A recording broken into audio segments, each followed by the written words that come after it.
우리의 희망 이야기, 통일 이야기 한마당의 진행을 맡은 진행자 이슬기입니다. 최근 한반도 통일에 대한 국가적 관심과 국민의 열망이 그 어느 때보다 뜨겁게 우리 사회를 달구고 있습니다. 박근혜 대통령께서 한민족 공동체 모두 행복한 통일시대 실현 구상을 밝혔고 우리 정부도 행복한 통일시대를 앞당기기 위한 다양한 정책들을 만들고 있습니다. 그래서 오늘부터 북한 민주화 청년 학생 포럼과 한국자유총연맹 리얼코리아는 우리 사회에 살고 있는 북한 이탈주민 출신의 청소년들과 대한민국의 청소년들이 함께하는 2014 남북청소년 평화통일 의식증진 프로젝트 우리의 희망 이야기, 통일 이야기 한마당을 시작하게 됐습니다.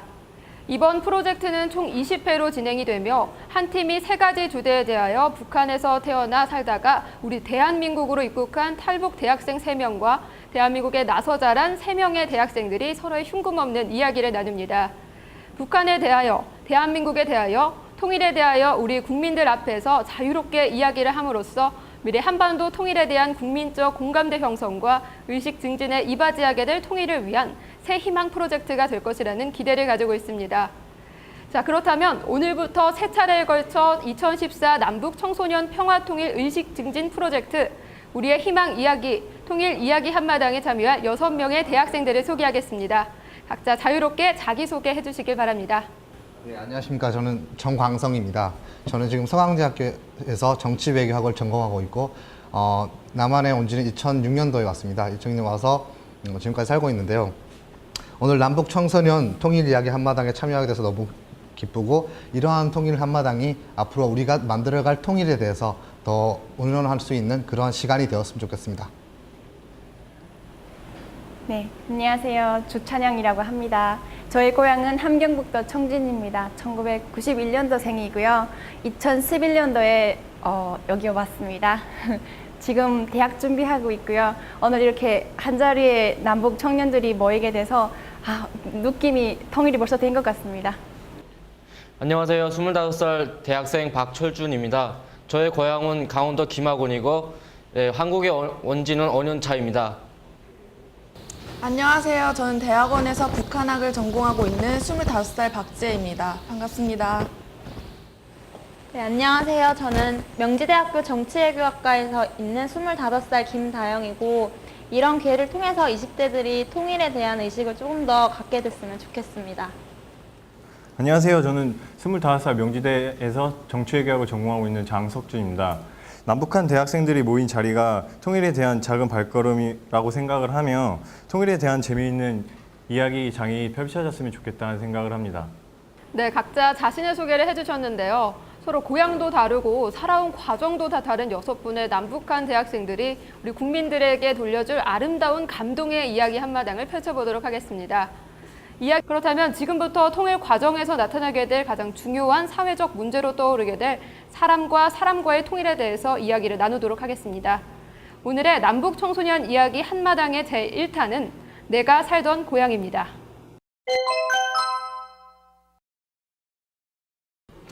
예, 이번에는 좀 고향에 대해서 얘기를 할 건데 저희 고향 같은 경우는 함경북도 해령이라고 보통 보시면 그 한반도 지도가 있으면 제일 위쪽에 위치하고 계신데요. 가장 어떻게 보면 추운 지방이라고 보시면 됩니다. 제가 오기 전에 한 번은 눈이 70cm 정도 와가지고 바깥을 못 나갔던 적이 그렇게 그 정도로 춥고 영하 40도까지 오르내릴 정도로 추웠던 지방인데 근데 또 그렇게 안 좋은 것만 있는 것도 아니고요. 또 한 5, 6월 되면 그 보통 백살구꽃이라고 하시죠. 백살구라고 하시죠. 백살구꽃이 정말 예쁘게 펴요. 정말 예쁘게 피고 또 진달래꽃도 정말 예쁘게 펴요. 진달래꽃도 예쁘게 피고 큰 도시는 아닌데 사람들이 너무 좋은 것 같아요. 인심이 함경북도 인심이라고 하면 좀 알아주는 만큼 정말로 인심이 좋고 사람들이 모두 다 편하게 정말 잘 대해주세요. 다른 지방에서 오신 분들도 잘 대해주시고 그런 좋은 큰 도시인데 지금 제일 큰 거는 가족들이나 제가 어릴 때 또 뛰어놀던 곳도 그리고 친구들이 아직 북한에 거기서 남아서 살고 있다는 그런 살고 있는데요. 어떻게 보면 참 지금의 여기 와서 그곳에 살 때는 잘 몰랐는데 여기 와서 보니까 참 고향이라는 거는 너무나 가슴에 와닿는 보통 우리는 고향에 살면 아 내가 고향에 사는지 그런 가슴 아픈 얘기를 잘 모르는데 어떻게 보면 내가 고향에 갈 수 없다는 그런 생각을 하다 보니까 일단 고향 얘기만 하면 좀 가슴이 먹먹해지는 먹먹해지는 그러한 고향이 저한테는 참 많이 그런 느낌으로 많이 다가오는데 물론 그런 점도 있고 또 좋은 점도 있고 여러 가지 점이 공존하는 것 같아요. 그래서 그 해령이라는 곳에 두만강을 끼고 있어서 또 그곳에서 친구들이 많이 뛰어놀고 어렸을 때 많이 같이 뛰어놀던 그런 풍경으로 저한테는 다가옵니다. 고향은. 뭔가 고향 생각을 하면 먹먹하다는 말이 조금은 저도 좀 와닿는 것 같은데요. 네, 그러면 주찬양 학생의 이야기도 한번 들어보겠습니다. 오빠가 고향에 대한 이런 얘기를 너무 기초적으로 잘 해주셔가지고 저는 조금 생략할게요. 그리고 저도 저의 고향은 아까 함경북도 청진이라고 했잖아요. 해령이랑가도 멀지 않아요. 한 200리? 한 200리 길 되는데 그 청진은 그 함경북도의 메인 도시고 항구 도시예요. 그래서 아마 통일이 돼도 무역 같은 것도 아마 제일 왕성해질 것 같은 그런 도시고요. 되게 저는 청진하면 느낌이 되게 밝아요. 그러니까 항구 도시다 하는 자체가 지금은 그 항이 활성화 안 됐지만 통일이 된다 하면 엄청 활성화되고 막 완전 북적일 것 같거든요. 그래서 고향에 대한 상상 그런 거랑 막 섞여가지고 되게 추억 이런 것들이 막 다 혼합돼서 되게 밝거든요. 지금 느낌에. 그리고 성장 과정에 순탄치 않은 적도 있었고 되게 어려운 추억도 많고 또 그거 혹시 고난의 행군이라고 들어보셨어요? 저는 그것도 겪었거든요. 91년도에 태어나서 한 95년도부터 그거를 겪었는데 그 대식량난이 북한에 있으면서 식량난이 있어서 진짜 수많은 사람들이 막 굶어 죽고 했던 그런 것도 겪었고 2000년대 넘어서서 지금의 사람들의 현실도 저는 봤잖아요. 근데 저는 고향 사람들 하면 정말 강한 사람들 그리고 되게 대단한 사람들 이런 친구들도 정말 대단한 이미지가 있거든요. 왜냐면요 우리가 여기서 사람들이 흔히 생각하는 게 굶어 죽고 우리가 먹여 살려야 될 대상 이렇게 생각하시잖아요. 저는 왜 대단하다고 하냐면요 북한이 배급제라고 생각하시죠. 배급제 사회주의 시스템이라고 생각하시죠. 그러니까 그렇지만 그게 제대로 안 이루어졌거든요. 그 식량난 이후로. 그러다 보니까 사람들이 장사길에 뛰어나서서 장사를 하고 저도 13살부터 장사를 했어요. 공부도 하고 그러다 보니까 저는 딱 그 갈리는 게 이래요. 저희 아버지 부모님 세대는 배급제 그런 사회주의 딱 공산주의의 얽매인 세대였다면 저희 세대는 장마당 세대라고 저는 생각하거든요. 정말 시장 경제의 제일 원초적인 모습을 띠고 있거든요. 장사를 하는 그런 사람들이 다 보면. 그래서 저는 변화를 추구하고 그 정치적 압박, 그런 압박, 정부의 압박 속에서도 그거를 맞받아 먹고 살기 위해서 떨쳐나서서 정말 악정거타하는 그런 사람들의 모습이 너무 지금도 상상하면 존경스럽고 막 그렇거든요. 그래서 저는 고향의 이미지 하면 정말 잠재력이 강한 사람들, 강한 친구들, 멋진 친구들 이런 이미지가 많이 떠올라요. 그래서 저는 이런 이미지를 저만 가지고 있고 싶은 게 아니고 통일이 돼서 가능성을 보지 못하는 사람들도 이런 쪽으로 포커스를 맞춰서 좀 많이 봐주셨으면 좋겠다. 마지막 마무리는 이렇게 끝나네요. 네, 그런 마음을 많이 저는 가지고 있어요. 네. 뭔가 13살에 장사를 했다는 걸 들어보니까 정말 뭔가 강인함이 느껴지는 것 같은데요. 네, 그럼 다음으로 박철준 학생의 이야기를 한번 들어보겠습니다. 저는 이 두 분과 달리 두 분은 이제 함경북도가 공통점인 고향이잖아요. 그리고 이제 여기 주찬양 씨가 말씀하셨던 그 고향의 항구도시라고 했는데 저의 고향도 항구도시거든요. 강원도 김하군이라고 해갖고 원산 들어보셨죠? 원산항. 예, 저는 그 항에 있어요. 근데 항에 이제 가까이 있지는 않지만 되게 시골인데 휴전선하고 마주하고 있는 거기 김하군에 있거든요. 그래서 제 고향이 거기예요. 그래서 사람들이 항상 강원도에서 왔다고 하면 여기 강원도인 줄 알고 먼저 여기 강원도를 떠올려요. 어디 춘천 아니면 고성 아니요 기마 처음 들어보는데 이렇게 하거든요. 근데 저는 완전 시골이고 이제 휴전선하고 마주하고 있는 그런 데서 이제 나서 자랐고 아버지도 이제 군인 출신이라 거기서 제가 제일 처음에 태어났을 때 들었던 게 어머니와 아빠 목소리보다도 군인들의 노랫소리를 먼저 들었던 것 같아요. 총소리랑 여느 친구들하고 달리 이제 좀 약간 특별한 경험을 했다고 나름 생각했거든요. 그래서 그리고 이제 고향 하면 떠오르는 게 여기 앞에서 두 분이 말씀하셨던 것처럼 조금씩 변화하고 있는 것 같아요. 항상 사람들은 김종 체제, 뭐 체제를 이렇게 중심으로 가는데 체제가 변하지 않을 거다. 뭐 여기 지금 기득권이 있으니까 뭐 밑에 사람들은 어쩔 수 없다라고 하는데 조그마한 변화가 이제 큰 변화를 이룰 수 있잖아요. 근데 이렇게 말하는 이유는 제가 군인 가족 속에서 이제 거의 20년 동안 살았거든요. 그러니까 20살까지 살았는데 아버지가 이제 군관을 하면서 여기서 말하면 장교를 하면서 거기에서 20년 동안 자라면서 군인들이 어떻게 먹고 살고 하는 그 생활을 쭉 봐왔기 때문에 20년 동안 봐오니까 군인들의 그 생활이 너무 눈에 확 들어와요. 이제 그래서 딱 봤는데 군인들이 지금 뭐 성군 정치, 소위 말하는 성군 정치 들어보셨을지 모르겠지만 그런 성군 정치하면 이렇게 군인들이 우선이고 막 군인들이 모든 걸 다 할 것 같고 하지만 내부에서는 그렇게 하는 것보다도 체제대로 움직이지만 내부는 그냥 자본주의 형식으로 이제 자본주의보다 더 하다 싶을 정도로 돈으로 다 움직이고 출세한다고 만약 내가 예를 들어서 출세를 하고 싶은데 그 출신 성분을 따지면 출신 성분에 걸려요. 근데 하지만 내가 경제적으로 부유하면 그 위에 장성급들한테 돈을 찔러주면 제가 더 쉽게 출세를 하고 있고 그게 바로 이제 자본주의 하나의 그 요소라고 생각했거든요. 그런 변화들이 이제 점점 이제 커지면 그 다음에 이제 통일은 이제 곧 이제 천천히 서서히 온다고 생각했거든요. 갑자기는 오진 않는다고 생각해요. 그래서 고향 이미지 하면 먼저 여기 제가 살던 그 고향 군인들이 1군단이라고 하거든요. 그래서 그 군인들의 생각이 바뀌고 있어요. 그래서 저의 고향 이미지는 그냥 군인들이 변하고 있는 그런 현실이다라는 걸 저는 생각하고 있습니다. 조금 더 보셔도 될까요? 네. 그러니까 맞아요. 인식이 변화하고 이게 되게 중요하잖아요. 그 속에서. 근데 제일 중요한 역할을 하는 게 뭘 것 같아요? 그게 제일 중요한 역할을 하는 게 미디어거든요. 외부의 미디어를 접하는 데서부터 변하거든요. 그래서 우리도 북한의 소식을 미디어를 통해서 접하고 뭐 서서히 탈북민들을 통해서 접하지만 북한 내부에서도 그 정부에 막 그렇게 사람들이 복종하며 순종하며 사는 게 절대 아니거든요.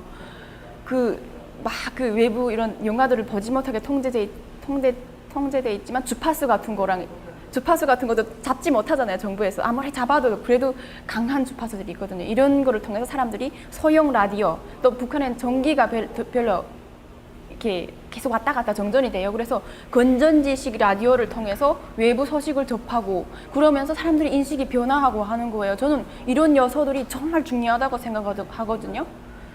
이런 이게 다 가능성이라고 생각하고 그래서 우리가 낑낑거리면서 우리가 다 북한을 변화시켜야 될 것 같고 그게 아니라고 저는 생각해요. 북한 내부에서도 주민들이 변하는 거를 보고 있고 우리가 또 동기부여를 계속 해줄수록 그 사람들이 더 많이 이렇게 잘하고 이렇게 그런 것들이 더 활성화될 것 같고 그래서 나중에 약간 표현을 하자면 그 우리가 막 속에서 열이 나가지고 외투를 벗는 것처럼 외투를 김정은이나 아니면 정권이라고 형상하면 그 우리가 주민들인데 포커스 맞춰서 주민들이 더 많이 변화하게 하고 민주주의를 이렇게 추구하게 하고 할 때 그 열기들이 외투를 결국에는 벗게 한다고 저는 말하고 싶어요. 그래서 되게 중요한 역할을 하는 게 군인들이 변하는 것도 중요하지만 미디어를 통해서 접하는 그런 정보들도 되게 중요한 것 같아요. 네, 뭔가 변화한다는 말을 들으니까 약간씩 통일이 조금씩 다가오고 있지 않나 하는 좀 생각이 들고 있네요. 좀 그럼 다음으로 이번에는 이제 우리 대한민국에서 나서 자란 대학생들이 바라보는 대한민국에 대하여 그리고 특별히 방금 전 북한에서 나서 자란 탈북 대학생들의 이야기를 들으면서 새롭게 느끼게 된 대한민국에 대해서 들어보는 시간을 가져보도록 하겠습니다. 그럼 먼저 박지혜 학생부터 얘기해 주세요. 고향을 생각하면 가슴이 먹먹해진다고 하고 다른 학생들도 고향에 대한 향수나 이미지가 구체적으로 있는 것 같은데요. 저는 솔직히 고향이라고 하면 고향을 어떻게 정의해야 할지도 잘 모르겠어요. 저는 경기도 안양시에서 태어나서 자라기는 줄곧 경기도 안산시에서 자랐는데 내가 태어난 곳을 고향이라고 해야 되는지 자란 곳을 고향이라고 해야 되는지 그리고 고등학교 졸업 이후에 다시 지금은 안양으로 돌아가서 살고 있는데요. 뭐 딱히 다시 왔다 그래서 안양으로 내 고향으로 다시 돌아왔다 이런 느낌도 없고 내 고향 하면 구체적으로 떠오르는 이미지나 향수, 애착 이런 거는 솔직히 없는 것 같아요. 근데 비단 이건 저뿐만 아니라 주위 친구들도 보면 최근에는 인구 이동도 많아서 그런지 고향에 대한 딱히 그런 이미지? 우리가 생각하는 이미지가 조금 다르다는 것을 그래서 차이를 느꼈습니다. 박지혜 학생 이야기를 들어보니까 저도 조금은 공감이 가는 것 같습니다. 그럼 다음으로 김다영 학생이 한번 이야기해 주실까요? 제가 하고 싶던 말씀을 앞에서 다 해주셔가지고 딱히 할 말은 없는데 저도 정말 공감하는 게 앞에서 다 말씀하시듯이 북한이 고향이신 분들은 이제 거기가 애착이 가고 함부로 갈 수 없는 곳이니까 그런 마음, 향수병도 생기고 그러지만 저는 원래 태어난 곳은 원래 지금 오랫동안 살던 것은 수원인데 지금은 제가 서울에 혼자 살고 있어요. 근데 그럼에도 불구하고 1시간 정도밖에 안 걸리니까 제가 언제나 갈 수 있고 그냥 가고 싶으면 가족들도 보러 갈 수 있고 왜냐면 가족들은 거기 지금 따로 살고 저는 여기 혼자 따로 살기 때문에 그렇게 고향 하면은 막 애착이 가고 너무 그립고 이런 곳이라는 생각을 정말 한 번도 해본 적이 없는 것 같아서 그냥 고향하면 초중고등학교 친구들하고 3, 4, 5에 모여가지고 맛있는 거 먹으러 다니고 그냥 이랬던 곳인 것 같아요. 그래서 이런 얘기를 들으면서 고향이라는 의미를 다시 새겨보게 되고 고향이 이제 그리워할 수도 있는 곳이라는 것을 느끼게 된 것 같아요. 이번 기회를 통해서. 고향이라는 게 내가 언제든지 갈 수 있다면 뭐 그런 솔직히 고향인가라는 생각이 못 들어요. 근데 어떻게 보면 북한에서 오신 분들 같은 경우에는 함부로 갈 수 없는 지금 갈 수 없는 뭔가 억압된 그런 곳이다 보니까 더 그리워하고 더 생각나고 근데 솔직히 내가 미국이 고향인데 지금 한국에 살고 있어요. 언제든 갈 수 있으면 별로 그립진 않은데 가지 못하는 곳이니까 더 그리움이 더 간절하다고 저는 생각해요. 예. 갈 수 있는 고향과 갈 수 없는 고향을 생각해 보면 그 향수가 남다를 것 같네요. 네. 그럼 다음으로 장석준 학생이 한번 얘기해 볼까요? 저 같은 경우는 고향이 파주다 보니까 25년 동안 이제 파주에서 나고 자라면서 그러니까 휴전선 접경에 정말 넘어가면 이제 북한이다 보니까 어렸을 때부터 막 진짜 군인들이 이렇게 돌아다니는 것도 많이 보고 탱크들도 많이 보고 그에 반면에 또 제가 성장을 하면서 한 20살 이후부터는 이제 평화가 이렇게 지속이 되고 통일이란 이렇게 주제에 대해서 좀 더 이렇게 말들이 많이 나오기 시작하면서부터 파주라는 곳이 평화의 상징으로 좀 더 등장을 하게 됐는데 그 두 가지를 저는 생각을 해보면서 고향에 대해서 파주라는 곳이 어떤 곳인가 그리고 통일에 만약에 된다면 파주가 어떻게 발전이 될 수 있을까라는 생각을 되게 많이 해보게 됐어요. 근데 또 반면에 또 다른 생각을 한번 해보자고 하면 군이 대치를 하고 있고 한 곳에서는 또 평화를 외치면서 통일을 추구하고자 하는데 과연 이 두 개가 중첩이 돼서 잘 평화롭게 이룰 수 있을까? 과연 내 고향은 어떻게 변화할까? 통일이 된다면 좀 더 급격하고 내가 알던 그 모습이 아닌 새로운 모습으로 변화가 될 텐데 그렇다면 나중에 나이가 이렇게 들어서 내 고향을 찾아갔을 때 내 어렸을 때 향수를 느낄 수 있을까 하는 생각을 되게 많이 해보게 하는 것 같아요. 근데 앞서 말한 두 분과 조금은 다르게 장석준 학생은 어렸을 적부터 군인이나 군대를 좀 많이 봐서 그런지 북한과 통일에 대해서 조금 남다른 생각을 가지고 있는 것 같습니다. 네, 어렵고 힘든 북한에서의 삶, 그럼에도 불구하고 너무 행복한 나머지 자유와 희망에 대해서조차 그 가치의 중요성을 잃어가고 있는 우리 대한민국 청년들의 삶이 너무 비교되는 남북 간의 현실을 과연 우리는 어떤 마음으로 받아들여야 하는지 다시 한번 생각해보는 이야기 한마당이 아닌가 생각해봅니다. 네, 한반도에 위치해 있는 남과 북입니다. 한 핏줄을 이어온 한 민족이 서로 존재하고 있지만 남과 북의 현실은 너무나도 많은 거리감과 갈등, 나아가 많은 과제들을 두고 있지 않은가 생각해보게 됩니다. 우리가 외치는 통일, 그럼에도 불구하고 통일 과정 속에는 우리가 풀어나가야 할 너무나도 많은 과제들이 있지 않은가 생각해보게 됩니다. 그 중에서도 사람과 사람의 통일은 우리가 행복한 통일 시대를 준비해 나가는 데서 반드시 해결해야 할 선결 과제라고 생각해보게 됩니다. 그러한 통일 시대 구현을 위해서 남과 북은 모든 정치적, 경제적, 군사적 이해관계를 떠나서 남과 북의 모든 주민들이 다 행복한 통일 시대를 만들어 나가야 할 것입니다. 그렇다면 이것으로 남과 북의 청소년들이 말하는 통일 이야기 한마당 제1부를 마치도록 하겠습니다. 참가해주신 모든 분들께 감사드립니다.